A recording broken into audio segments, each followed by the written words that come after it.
श्रीमद् भागवत गीता में भगवान कृष्ण के उपदेशों का वर्णन है, जिसमें मनुष्य को जीवन, कर्म, ध्यान, शांति, सत्य, योग और सफलता के बारे में सभी महत्वपूर्ण विषयों को गहराई से जानने को मिलता है, जो ज्ञान किसी भी मनुष्य के जीवन में बहुत उपयोगी सिद्ध होता है। श्रीमद् भागवत गीता में भगवान श्री कृष्ण ने अपने शिष्य अर्जुन को कुरुक्षेत्र में न केवल ज्ञान की बातें बताईं, उसके साथ ही जीवन जीने की कलाओं के बारे में भी बताया है। इसके बारे में विस्तार से जानेंगे, जो कि हर मनुष्य के लिए प्रेरणा स्रोत का कारण होता है।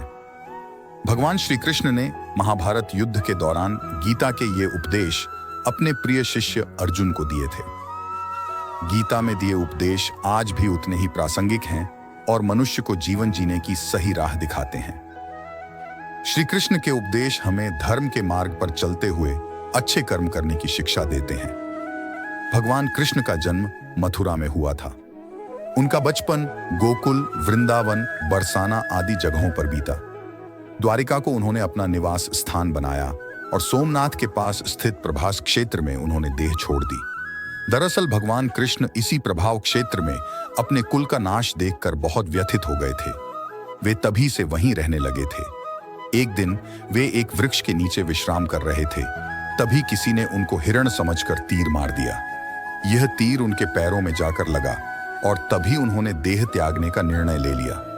एक दिन वे इसी प्रभाव क्षेत्र के वन में एक पीपल के वृक्ष के नीचे योग निद्रा में लेटे थे।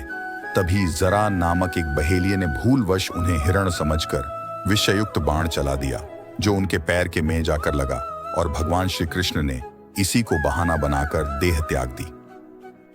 जनश्रुति अनुसार भगवान श्री कृष्ण ने जब देह त्याग किया, तब उनकी देह के केश न तो श्वेत थे और न ही उनके शरीर पर किसी प्रकार से झुर्रियां पड़ी थीं। अर्थात वे 119 वर्ष की उम्र में भी युवा जैसे ही थी। द्वारिका भगवान कृष्ण ने गुजरात के समुद्री तट पर अपने पूर्वजों की भूमि पर एक भव्य नगर का निर्माण किया था। कुछ विद्वान कहते हैं कि उन्होंने पहले से